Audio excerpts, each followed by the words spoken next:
Salatan wa salaman ala Rasulillah. Ashhadu an la ilaha illallah wahdahu la syarikalah wa ashhadu anna Muhammadan abduhu wa rasuluh la nabiyya ba'da. Allahumma salli wa sallim ala nabiyyina Muhammad wa ala alihi wa ashabihi ajma'in wa man tabi'ahum bi ihsanin ila yaumiddin. Qala Allah Ta'ala fil Qur'anil Karim, A'udzu billahi minasy syaithanir rajim. Bismillahirrahmanirrahim. Wa qada rabbuka alla ta'budu illa iyyahu wa bil walidaini ihsana. Imma yablughanna 'indakal kibara ahaduhuma aw kilahuma fala taqul lahumā uffin wa la tanharhumā wa qul lahumā qawlan karimā.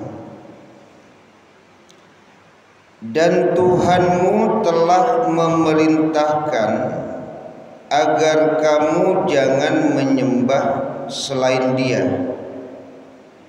dan hendaklah berbuat baik kepada ibu bapa. Jika salah seorang di antara keduanya atau kedua-duanya sampai berusia lanjut dalam pemeliharaanmu, maka sekali-kali janganlah engkau mengatakan kepada keduanya perkataan "ah", dan janganlah engkau membentak keduanya, dan ucapkanlah kepada keduanya perkataan yang baik. Surat Al-Isra ayat 23. Wa an Ibnu Mas'ud radhiyallahu an, dari Ibnu Mas'ud ridha Allah atasnya, Sa'altun Nabi sallallahu alaihi wasallam, aku bertanya kepada Nabi sallallahu alaihi wasallam, ayyul amali ahabbu ilallah, amal apa yang paling dicintai oleh Allah? Qala as-salatu ala waqtiha. Nabi menjawab, salat pada waktunya. Qultu summa ayyu. Kemudian aku berkata, setelah itu apa lagi ya Rasulullah? Qala birrul walidain, berbakti atau berbuat baik kepada orang tua. Qultu summa ayyu. Kemudian apa lagi ya Rasulullah? Qala al jihadu fi sabilillah, yaitu berjihad di jalan Allah. Hadis ini diriwayatkan Imam Bukhari dan Muslim. Yang sama-sama kita hormati ketua dan pengurus Masjid Al-Muqarrabin, kemudian Bapak Ibu jamaah subuh yang dirahmati Allah, para guru dan asatir yang hadir bersama kita pada pagi hari ini yang dirahmati Allah.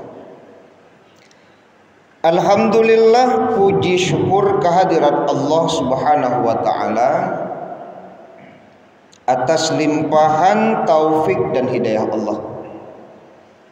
Kita baru saja mendirikan sholat subuh berjamaah.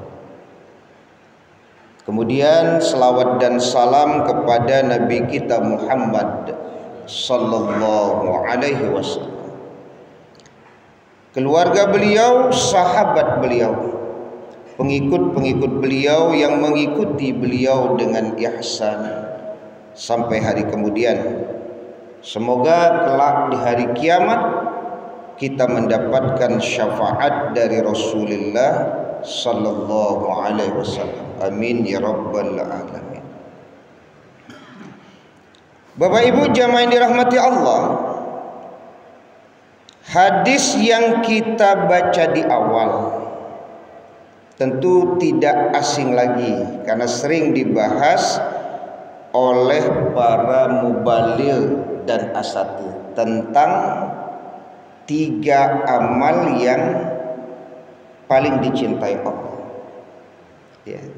Jadi ayyul amali ahabbu ilallah. Jadi amal apakah ya Rasulullah yang paling dicintai oleh Allah?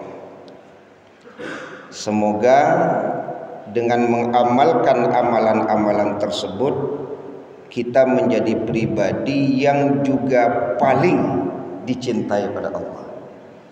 Logikanya kan begitu Bapak Ibu. Kalau amalnya adalah amal yang paling dicintai Allah dan kita mampu mengamalkannya, ya semoga kita juga menjadi hamba yang paling pula dicintai oleh Allah. Amin. Yang pertama Bapak Ibu jamaah yang dirahmati Allah, ketika Ibnu Mas'ud bertanya kepada Rasulullah, yang pertama amal yang paling dicintai Allah itu adalah as-sholatu ala waqtiha. Kalau terjemahannya adalah sholat pada waktunya. Ya, kalau penjelasan ulama, waktu zuhur sebelum masuk asar, waktu asar sampai sebelum masuk waktu maghrib. Sehingga banyak juga orang yang berdalih sholat zuhur jam 3 atau 10 menit menjelang asar itu kan juga masih pada waktunya. Itu dalihnya Pak, ya. Sepertinya mencari pembenaran, ya. Kan masih pada waktunya. Ya jelaslah. Kalau sholat zuhur di waktu asar haram, Pak. Ya kan? Kalau sholat maghrib di waktu isya, ya jelas haram lah, tidak pada waktunya. Ya, tidak sah sholat kalau tidak pada waktunya. Ya kan? Kecuali musafir. Maka hadis ini menjelaskan bahwa as-sholatu ala waktiha itu bukan sholat pada waktunya, tapi sholat di awal waktunya. Itu penjelasannya. Ya, karena banyak juga sekali lagi Bapak Ibu, yang penting kan di waktunya, ya kan. Belum masuk asar saya zuhur, belum masuk maghrib saya asar, gitu kan. Ya. Ini kan berbicara orang-orang yang paling dicintai Allah. Tentu punya keistimewaan dan kelebihan dibandingkan orang yang lain yang boleh jadi tidak mampu mengamalkan ini. Logikanya kan begitu. Makanya apa yang disampaikan Buya Hamka itu kan menarik. Kalau ingin melihat orang Islam, lihat di sholat hari raya. Kalau ingin melihat orang yang beriman, lihat di sholat subuhnya, termasuk juga zuhur, asar, maghrib, dan isyanya. Karena bagaimanapun Bapak Ibu, apa yang disampaikan beliau, kenapa amal yang paling dicintai Allah adalah sholat di awal waktu? Karena memang kaitannya itu dengan iman. Kaitannya dengan iman. Ya. Karena menurut Buya Hamka, kalau ingin melihat iman seseorang, bagusnya cinta seseorang kepada Allah itu ya memang dilihat di waktu-waktu sholat. Hadis itu bisa dilihat menurut Buya Hamka tingkat keimanan seorang hamba, tingkat cinta seorang hamba kepada Allah di waktu-waktu sholat.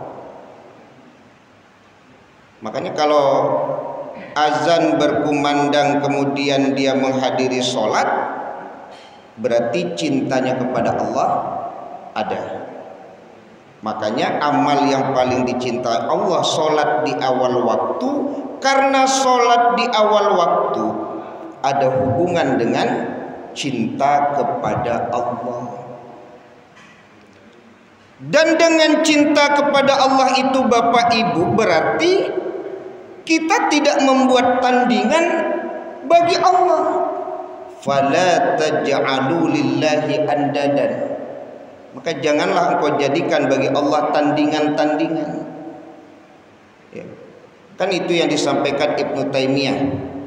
Kalau seandainya azan berkumandang, berarti kan sholat ya. Kalau kita ambil pendapat Ibnu Taimiyah yang dijelaskan oleh para ulama, kalau kita masih juga disibukkan oleh aktivitas kita, maka tanpa kita sadari kita sudah membuat tandingan untuk Allah.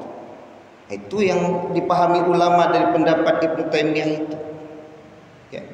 Jadi kalau seandainya azan berkumandang, waktu sholat masuk, kita masih disibukkan oleh dagangan kita, berarti kita sudah membuat tandingan buat Allah itu. Ya.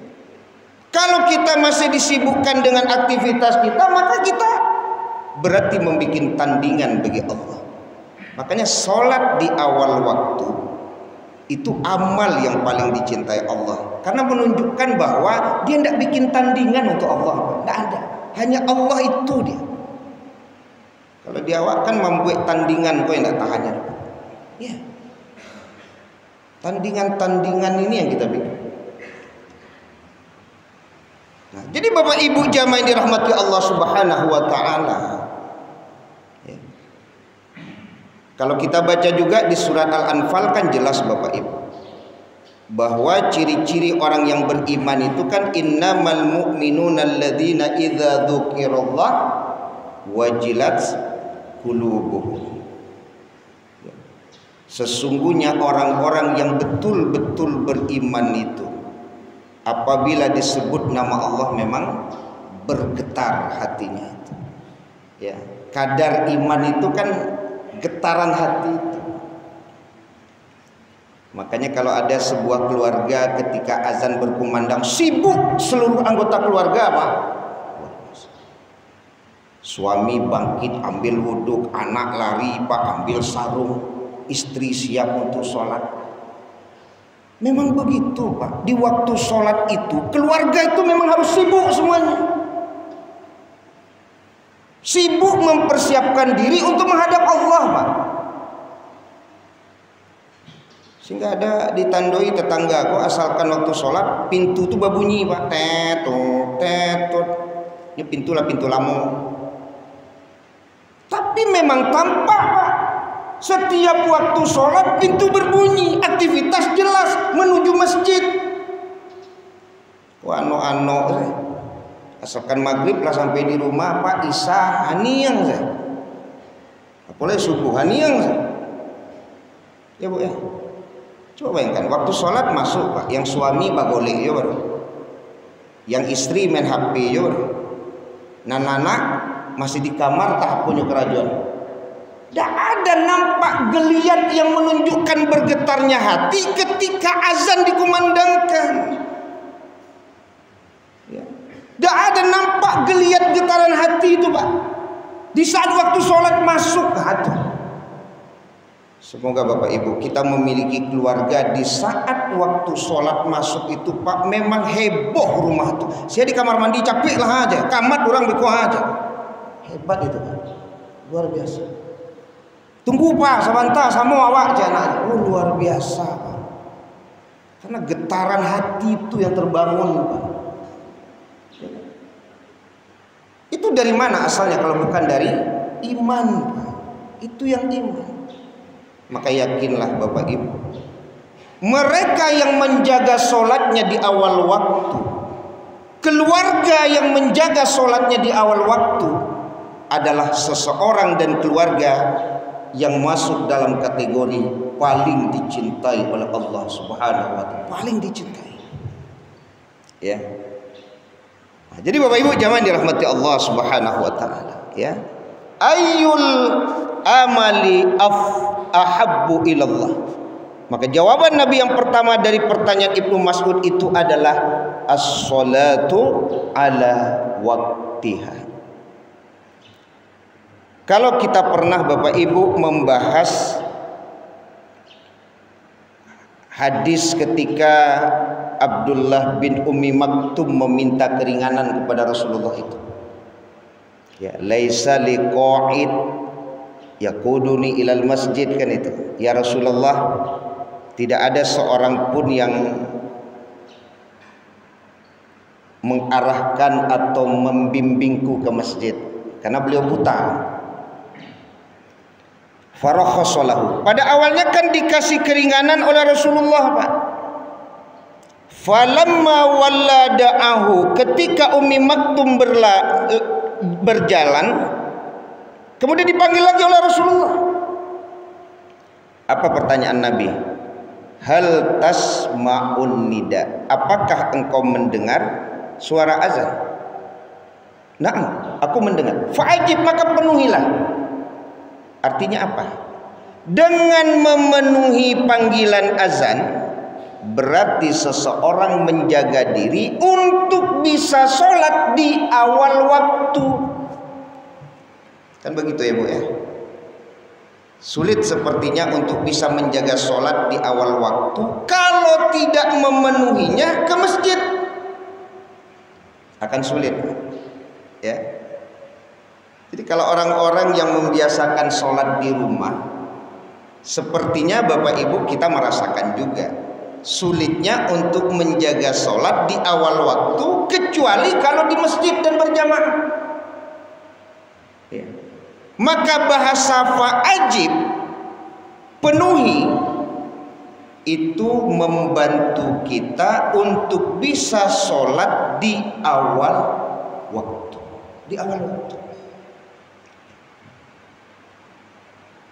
Apalagi kalau bisa hadir sebelum waktunya.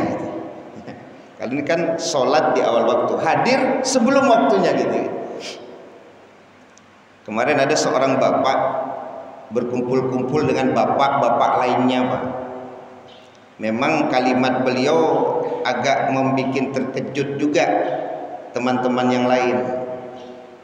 Tapi ada bagusnya juga. Apa kalimat yang beliau sampaikan? Kok dape awakku aja, jan rajin bana masbuk wah. Ambo cali apa rajin bana masbuk? Ini tembak sekawan lo. Kamanu kawan lo sekali. Ambo cali apa? Kok rajin bana masbuk? Apa tu cek? Kok dape awakku pak? Ajan rajin bana masbuk wah. Karena kalau bahasa masbuk kan berarti ada keterlambatan. Ya kalau kemudian bahasa yang penting sholat itu sudah tinggal Pak. Kita kan lagi memperbaiki sekarang ini. Kalau dikatakan sholat, kita sudah sholat. Maka hari ini kita berusaha untuk memperbaiki sholat Pak. Menghadiri sholat di awal waktu sehingga kita memang tidak masbuk. Ya kalaupun masbuk sekali-kali kan manusiawi. Tapi beliau langsung ditembaknya temannya itu Pak. Ya, apa coba nambah calik masbuknya.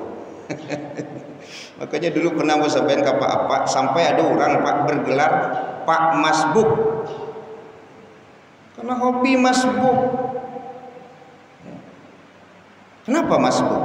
Kalau kecik beliau ambo calik apa duduk-duduk saja, masbuk aja. Kecik ambo dalam hati ya kareh Pak. Ini tembak Pak. Dek inyo lai kawan. Karena dia tahu Pak. Apa mau cari duduk-duduk saja tu. Amas buku apa? Kan batu je tu. Awak kadang duduk saya di kadai Pak. Amas buku juga saja. Awak kadang duduk-duduk saya di rumah Pak. Amas buku juga tiba di mana saja. Awak kadang tak ada kegiatan yang menghambat. Masbuk juga tiba di mana saja Pak. Kan harusnya jadi sebuah pertanyaan. Pak kok masbuk? Padahal tidak ada yang menghambat kita untuk bisa hadir sholat di awal waktu. Bakuk masbuk. Kira-kira begitu Bapak Ibu. Kan dalam rangka memperbaiki supaya kita masuk dalam kategori amal yang paling dicintai Allah. Kan kita berusaha Bapak Ibu. Berusaha. Saya ingat waktu ceramah maghrib dulu, almarhum yang biasa di samping pakai kursi itu kan acok duluan dari Ambo tuh. Kalau ceramah maghrib, beliau lah standby di situ. Lupa saya nama beliau. Tapi memang di situ juga agaknya Pak. Apa aman Pak? Beliau acok di situ. Ya beliau kece Ambo kok Ambo lebih dulu maghrib. Beliau taruh lebih dulu dari Ambo. Tibo siapa? Kecewa awak yang paling cepat. Tibo ya Pak Ipan. Salah satu diskusi sama beliau begitu.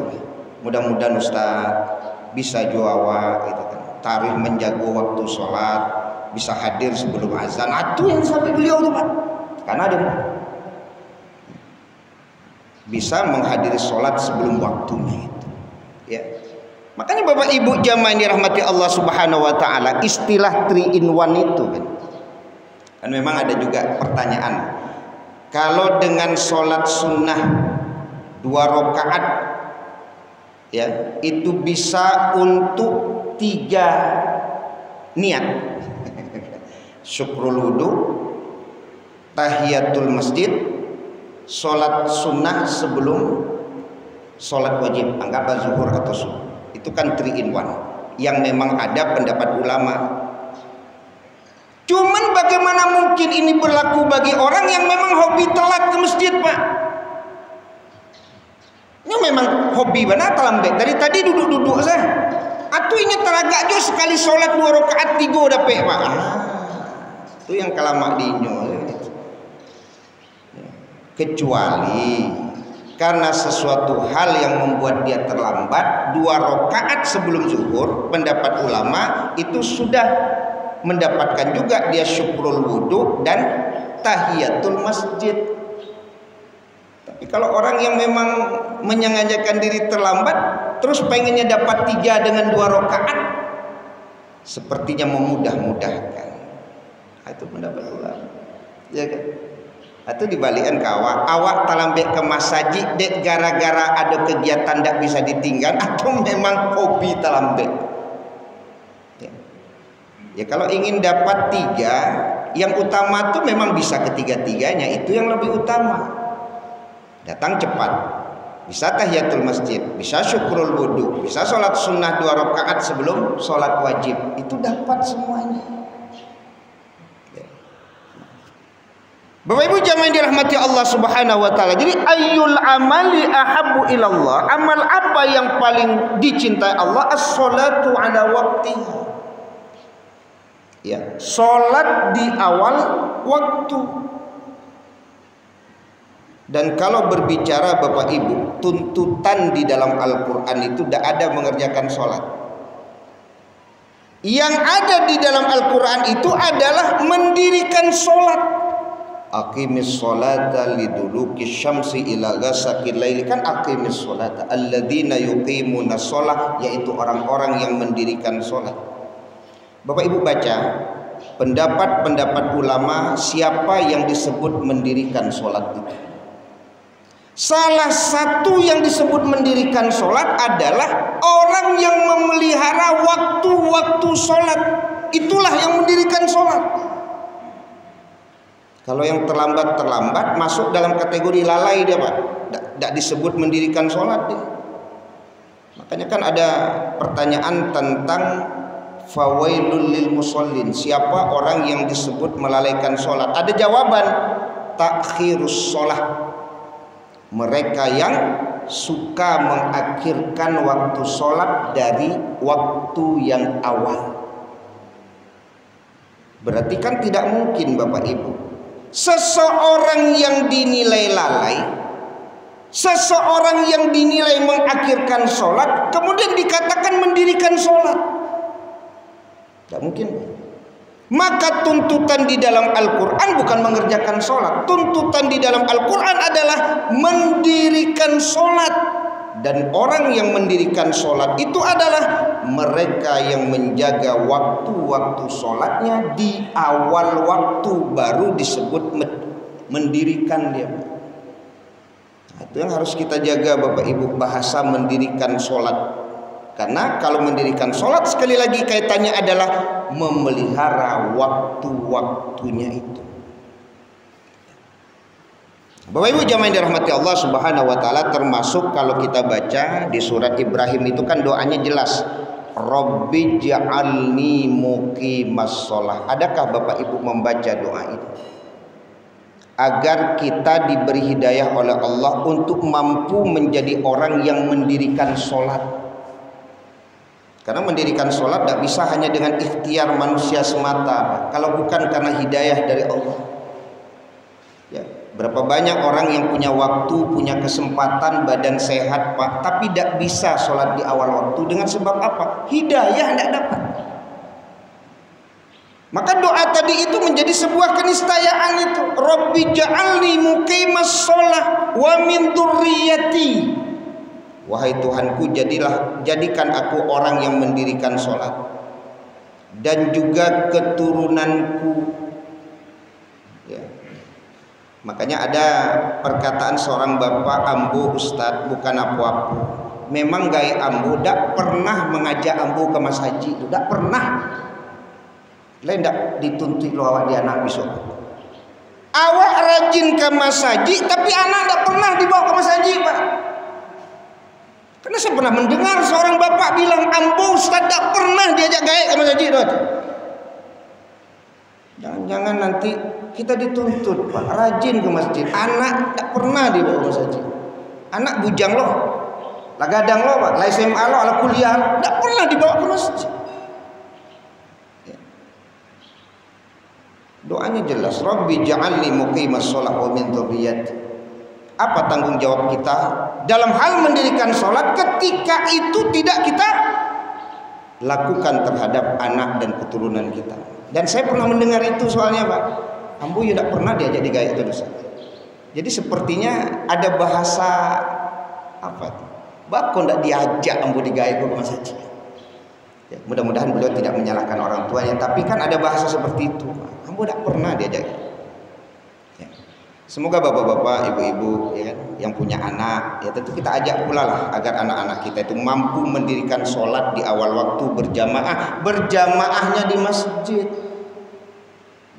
Tidak berpikir hanya untuk diri sendiri, karena ayat itu kan tidak berpikir untuk diri sendiri itu Pak. Rabbi ja'alni muqimas shalah wa min dzurriyyati Pak. Kan keturunan kita juga harusnya menjadi orang yang mendirikan sholat, bukan kita saja. Bukan kita saja. Kadang nyesabui di kawan Pak, mungkin tidak tahu juga kalau Bapak Ibu pernah mendengar. Saya juga pernah mendengar ada kalimat, kok beliau ke Mas Haji datang rajin, cari anaknya yang lah kuliah tuh. Mas Haji sekali sendak, nyesabui. Anaknya kuliah, berarti kalah gadang tuh. Kok beliau lahir rajin ke Mas Haji? Di anak senaknya ajak ke Mas Haji. Ya kan? Walaupun banyak faktor ya. Kalau ditanya bana ke orang tersebut Bapak Ibu, tentu banyak pula alasan yang beliau sampaikan. Tapi kan salah satu indikatornya nampak oleh jamaah Pak. Kan boleh jadi Bapak, kita rajin ke masjid, anak bujang kita kenapa tidak ke masjid? Ya kan? Kan bahasa mendirikan sholat di awal waktu ke masjid. Tentu ini menjadi PR lah bagi kita bersama untuk mampu ya mengajak juga lah anak keturunan kita ke masjid ya, berjamaah di awal waktu. Jangan bahasanya nanti kita rajin ke masjid karena memang tuntutannya ke masjid di awal waktu berjamaah. Anak kita bagaimana? Apa enggak? Ya, terus kenapa enggak diajak? Bapak Ibu jamaah yang dirahmati Allah Subhanahu wa taala. Itu poin yang pertama. Sehingga ketika dalam kajian-kajian kita membahas Bapak Ibu, kan ada Orang kunyo ke barale Pak. Cuman sepertinya sedang mencari-cari pendapat. Apa boleh barale iko sholat zuhur di jamak ke asar? Nyu cari-cari Pak. Sampai dapat oleh dia pendapat dan saya baca Pak, karena beliau kirim ke saya, Ustadz bagaimana pendapat Ustadz tentang ini? Kebolehan menjamak zuhur ke asar karena pernikahan. Ya. Dilihat di fikih kontemporer Bapak Ibu, tidak ketemu itu Pak. Pernikahan membolehkan menjamak dua sholat menjadi satu. Walaupun ada kebolehan menjamak sholat, walaupun tidak safar, boleh. Kan pernah kita bahas tentang seorang ibu yang menyusui, tidak lepas anak dari pangkuannya. Kalau dilepas nangis Pak, dia tunggu suami pulangnya asar, maka digabung zuhur juga asar, boleh. Karena memang tidak pernah istri itu membebani diri dengan beranak Pak. Jangan kok kalimat itu nih beranak ke beranak. Makanya payah sholat. Ya itu fitrah. Maka dia boleh menjamak sholat zuhur dengan asar menjadi jamak takhir dia, dengan sebab menggendong anak tadi itu. Polisi juga begitu. Ketika memang polisi diperintahkan untuk mengamankan demonstrasi Pak, kalau kemudian polisi ini sholat membuat demonstran berbuat rusak, maka boleh menjamak walaupun tidak musafir. Polisi tidak membebani diri, tapi ada beban yang di pundak mereka itu. Sekarang pertanyaan, orang barale kenapa tidak bisa sholat di awal waktu? Apakah memang ada beban yang memberatkan pundaknya, atau memang sengaja membuat beban itu ada? Menurut hemat saya, orang barale itu membebani diri yang banyak. Apa alasannya? Suntiang gadang Ustaz, payah membukanya. Yang menyuruh pakai suntiang siapa? Berarti kan siapa yang memberatkan? Nan barale memberatkan diri. Badak Ustaz 500.000 sekali babadak. Abeko kalau awak baru dua sholat Ustaz tuh kalau alu piti 500.000. Yang menyuruh ibu babadak 500.000 itu sia. Banyak badak yang tidak perlu 500.000. Ya tapi kalau beralih itu harus model itu. Berarti kan siapa yang membebani diri? Kita Pak. Makanya dari pendapat-pendapat ulama bahwa pernikahan tidak bisa menjadi sebab menjamak sholat. Saya lebih condong kepada pendapat itu. Jangan memudahkan, walaupun agama ini mudah, jangan dimudah-mudahkan.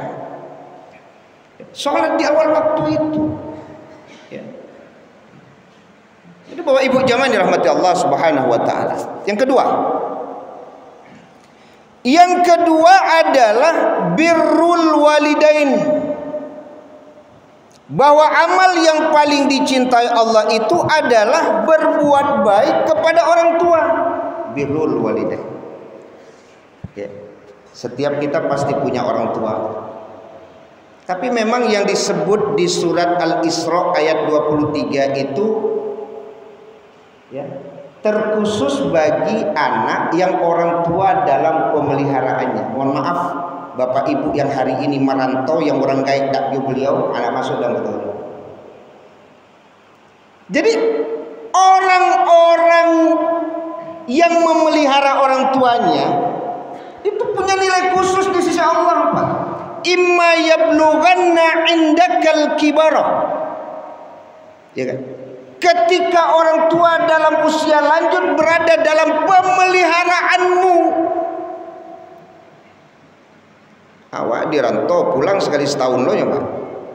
Ada lo yang sekali 3 tahun. Ya.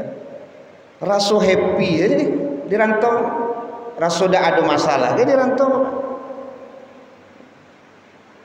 Berarti kan orang tua tidak dalam pemeliharaan sepertinya. Ini yang bahaya kata ulama. Karena seharusnya walaupun berbeda tempat dia Pak, bahasa bahwa orang tua dalam pemeliharaan itu terus harus ada sebenarnya Pak. Harus ada. Tidak pula gara-gara tempat yang berbeda rasa rasa pemeliharaan terhadap orang tua itu tidak ada. Itu yang terjadi hari ini, Pak. Lapeh bahasanya, Pak. Kalau ditanya sama-sama di kampung, Pak, oh aduh adik padu si Ambo aduh di kampung, salah saya dia di Ambo saja. Itu apa bahasa? Kira-kira begitu bahasa. Ngapain kita dengan orang tua kita itu? Ya. Apa dengan bahasa orang tua ada yang merawat di kampung, terus kita merasa lepas, Pak, dari tanggung jawab untuk memelihara orang tua? Nah, itu yang harus menjadi catatan. Banyak anak-anak terutama yang di rantau merasa lepas tanggung jawabnya dari orang tua. Lebih-lebih ketika memang orang tuanya itu ada yang merawatnya di kampung. Takana indah di kepala orang. Takanannya bilang kok kalau adiknya nelpon, bang, lama bang nelpon, bang. Itu baru takana itu, Pak. Nah, itu yang terjadi. Tapi kalau tidak ditelepon, tidak takana. Kenapa? Karena dia sibuk dengan aktivitasnya sehari-hari.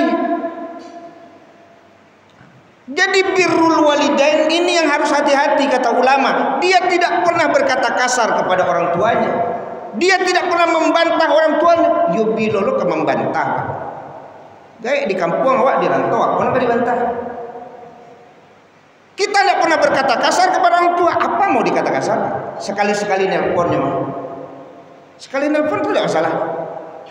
Tapi tidakkah pernah terbayang, kata ulama, ya kan, ketika seorang anak merasa lepas dalam pemeliharaan orang tuanya dengan bahasa bahwa dia tidak bersama orang tuanya, maka Bapak Ibu yang orang tuanya ada bersamanya itu adalah orang-orang yang memang Allah sebut di surat Al-Isra ayat 23 ini.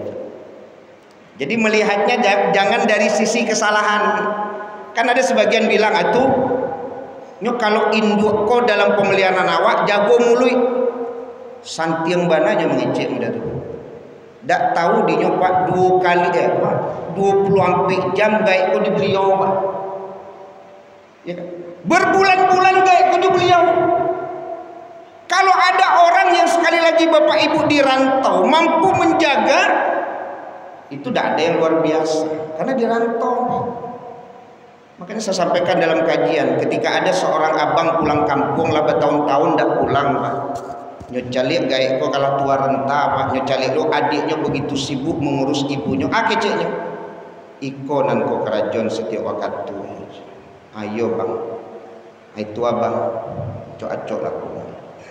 Baru tak cinta, Pak. Baru tak kaluai matu. Karena dia tidak pernah merasakan itu, Pak. Makanya ketika orang tua berada dalam pemeliharaan dia, itu sebuah keutamaan yang tidak didapat oleh saudara-saudaranya yang lain, Mbak. Ya kan? Dia kedapat di udahnya yang dirantau. Apa dapat oleh kakaknya yang dirantau? Tidak dapat, Pak. Yang didapatkan itu apa? Bagi orang yang memelihara, orang tua yang berada dalam pemeliharaan. Ini sering kita bahas. Makanya pendapat ulama, kalaupun ada hal-hal yang tidak disengajanya membuat orang tuanya itu menjadi bersedih dan lain sebagainya, ya, maka itu akan terhapus dengan pemeliharaannya terhadap orang tuanya, itu akan terhapus dia. Tinggal kita yang dirantau, yang merasa lama, nyaman, lalu bakaruh, karena memang kurang gaib dalam pemeliharaan awak. Sementara adik awak dia sebentar tersintak jago. Wih, lah maki lama belakang. Wih, aku lah. Baru kata kalau wih, baru kata wih. Awak di rantau bakaruh lah lo, Pak. Lama lah lo. Ini yang hati-hati kata ulama. Jangan merasa dengan tidak berkata kasar kepada orang tua karena memang jarak yang jauh.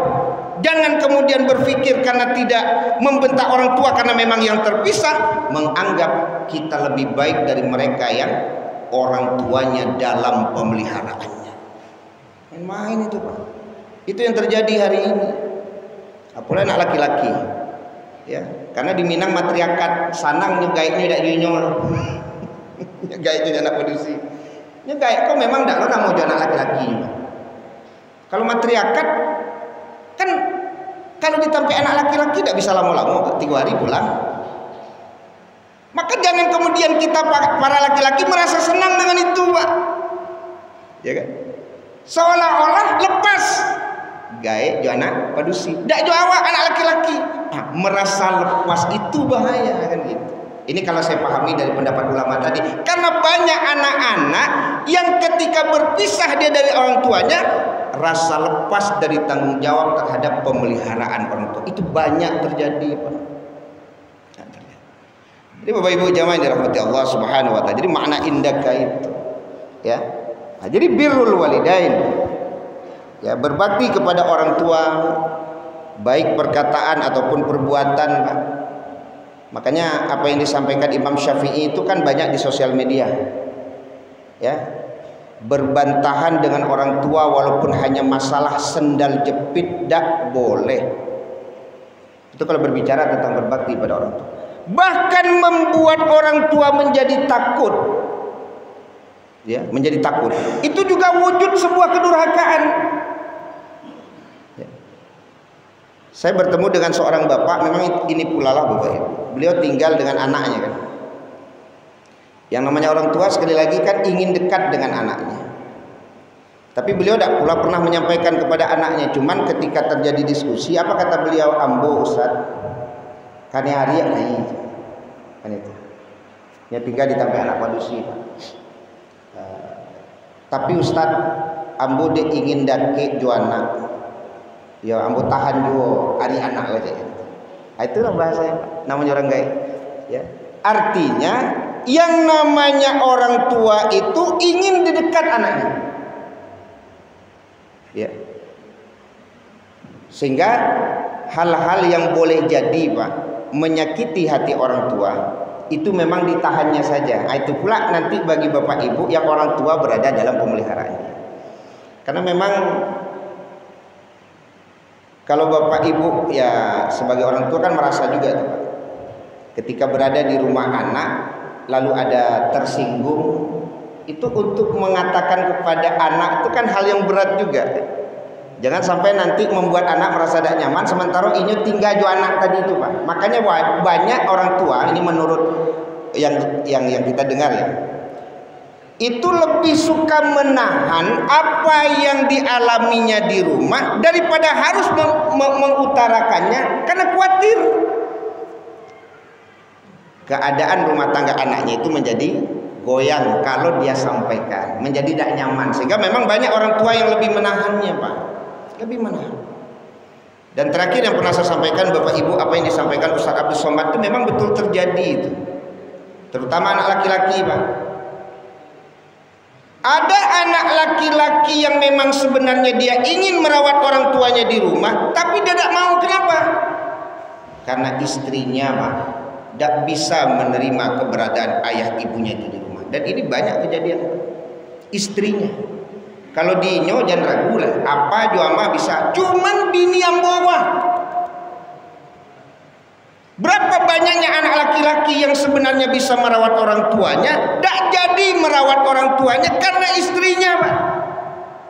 Sehingga muncul sebuah istilah oleh Ustaz Abdul Somad BCL itu Pak, bini cilako. Itu istilah Abdul Somad itu, bini cilako. Karena tidak bisa menerima orang tua dari suaminya untuk dirawat di rumahnya, dipelihara di rumahnya. Bahkan ada kalimat, udah kan punya adik padusi, udah kan punya uni padusi, bakal ndak jo uni udah, bakal ndak jo adik udah, bakal jo awak. Berarti tidak paham ilmu agama itu istri. Karena seorang istri itu berbakti kepada suami, seorang suami milik ibunya Pak, milik bapaknya. Maka secara tidak langsung seorang istri punya tanggung jawab yang besar juga terhadap mertuanya. Mungkin karena pengaruh matriarkat Pak. Ya, pengaruh matriarkat sehingga muncul kalimat tadi, udah punya adik padusi, bakal ndak jo adik padusi seibu kok. Udah punya uni padusi, bakal ndak jo uni padusi sah, bakal harus jo awak. Itu pengaruh matriarkat tuh Pak. Seolah-olah yang mengurus orang tua itu anak padusi. Itu yang terjadi. Tapi kalaupun terjadi memang bini awak BCL tuh kabar bini yo BCL. Ya kan? Atau telepon sadik kau Adinda, akan itu cara Ustaz Abdul Somad tuh Pak. Udah mohon maaf, bukan udah ada nama merawat ibu, tapi kau kan tahu bini udah. Bini udah nggak bisa ada Adinda rawat selain itu ya. Beko kalau kurang beli susu udah kirim, kurang pembali pempes udah kirim. Pokoknya kebutuhan ibu bilang sama udah selesaikan semuanya. Itu udah bisa lepas daripada dibawa ibu tuh ke rumah bercakap saja bini dia sebentar. Ini bini BCL. Itu parah kan. Jadi Bapak Ibu jamaah dirahmati Allah Subhanahu wa taala. Ini makna birrul walidain. Semoga kita mampu menjaga dan memelihara orang tua dengan baik walaupun berpisah tempat. Yang terakhir adalah amal yang paling dicintai Allah itu adalah al-jihadu fi sabilillah, berjihad di jalan Allah. Penjelasan ulama di sini Bapak Ibu, berjihad tidak selamanya harus berperang di jalan Allah. Karena al-mujahidu man jahada fi ta'atillah. Seseorang yang disebut mujahid itu adalah yang bersungguh-sungguh dalam taat kepada Allah. Penutup, ada dalam hadis disebutkan bahwa siapa yang bekerja untuk menghidupi orang tuanya, maka dia disebut berjihad di jalan Allah. Siapa yang bekerja menghidupi keluarganya, maka dia berjihad di jalan Allah. Siapa yang bekerja tapi siapa yang bekerja untuk bermewah-mewahan atau memperbanyak harta, maka dia berada di jalan tauhid. Jadi bekerja itu juga termasuk berjihad. Ya. Bahkan ketika dari Aisyah, wahai Rasulullah, kami melihat bahwa jihad adalah perbuatan yang paling utama. Ya, bolehkah kami berjihad? Nabi menjawab, ya, tidak. Ya, lakinna afdalal jihad hajjum mabrur. Ya, tidak, tapi jihad yang paling utama adalah haji yang mabrur. Jadi bagi seorang perempuan tidak pun pergi berperang ke medan juang, menunaikan ibadah haji menjadi haji yang mabrur itu juga termasuk jihad. Jadi jangan memahami bahwa jihad hanya sebatas berperang. Tapi amalan-amalan yang kita lakukan dalam rangka mendekatkan diri kepada Allah itu juga disebut dengan berjihad. Semoga Bapak Ibu jamaah dirahmati Allah Subhanahu wa taala, itu yang bisa kita bahas pada pagi hari ini, ya, tentang amal yang paling dicintai Allah. Yang pertama adalah sholat di awal waktu, kemudian berbuat baik kepada orang tua, dan yang ketiga adalah berjihad di jalan Allah.